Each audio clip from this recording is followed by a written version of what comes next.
But the president had promised to cut taxes, and he did. Within 6 months of taking office, he pushed $1 trillion worth of tax cuts through Congress. This is significant, and this is only the beginning. But O'Neill thought it should have been the end. After 9/11 and the war in Afghanistan, the budget deficit was growing. So, at a meeting with the vice president after the midterm elections in 2002, Susskind writes that O'Neill argued against a second round of tax cuts. Cheney, at this moment, shows his hand.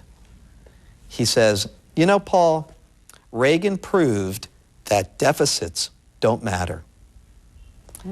We won the midterm elections. This is our due. We earned it. Exactly.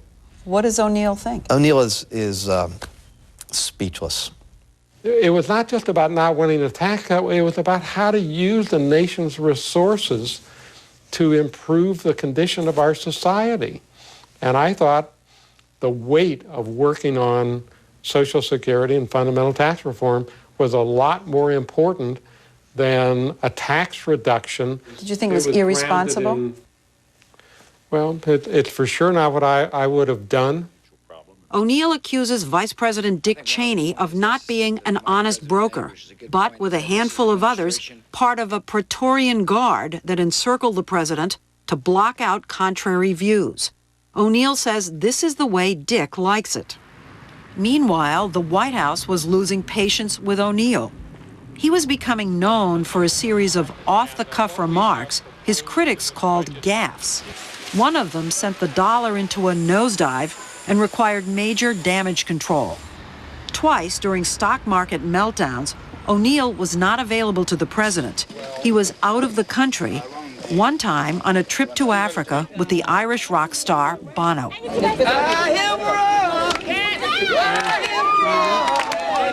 Africa made an enormous splash.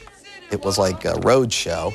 He comes back, and the president says to him at a meeting, says, you know, you're getting quite a cult following. And it clearly was not a joke, and it was not said in jest. It was. Susskind writes that the relationship grew more tense and that the president took a jab at O'Neill in public at an economic forum in Texas. And I'm just honored to be sitting beside one of my heroes. Who, O'Neill? We found one, O'Neill. The two men were never close. O'Neill was not amused when Mr. Bush began calling him the Big O. He thought the president's habit of giving people nicknames was a form of bullying. Everything came to a head for O'Neill at a November 2002 meeting at the White House of the economic team. Well, it's a huge meeting. You've got Dick Cheney from the, secure location on the video. The president is there.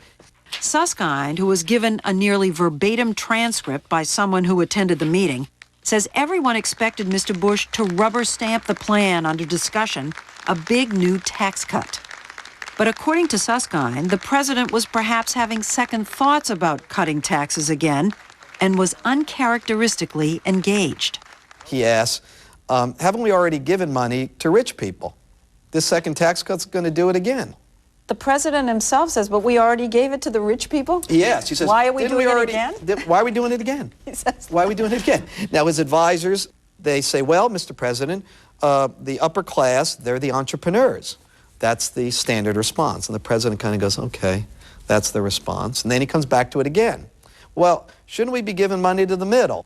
Won't people be able to say, you did it once and then you did it twice, and what was it good for? But according to the transcript, White House political advisor Karl Rove jumped in. Karl Rove is saying to the president a kind of mantra, stick to principle, stick to principle. He says it over and over again. And he's saying stick and don't waver. Don't waver. In the end, the president didn't. And 9 days after that meeting, in which O'Neill made it clear he could not publicly support another tax cut, the vice president called and asked him to resign. With the deficit now climbing toward $400 billion, O'Neill maintains he was in the right.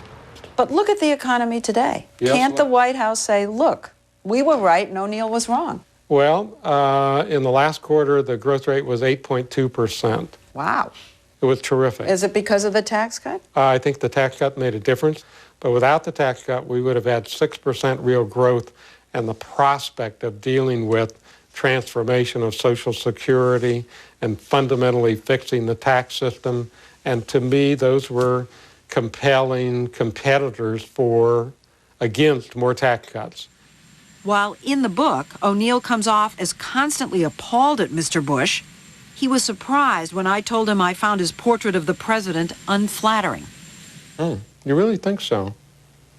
Are you joking? No, Are you teasing me? No, I'm not at all. I tell you, it really jumps out. I'll be darned. You're giving me the impression that you're just going to be stunned if they attack you for this book. And they're going to say, I predict, it's sour grapes. He's getting back because he was fired. I tell you, I will be really disappointed if they react that way because I think they'll be hard put. But are you prepared for it? Well, I don't think I need to be because I can't imagine that I'm going to be attacked for telling the truth. Why would I be attacked for telling the truth? White House spokesman Scott McClellan was asked about the book on Friday and said, "The president is someone that leads and acts decisively on our biggest priorities, and that is exactly what he'll continue to do."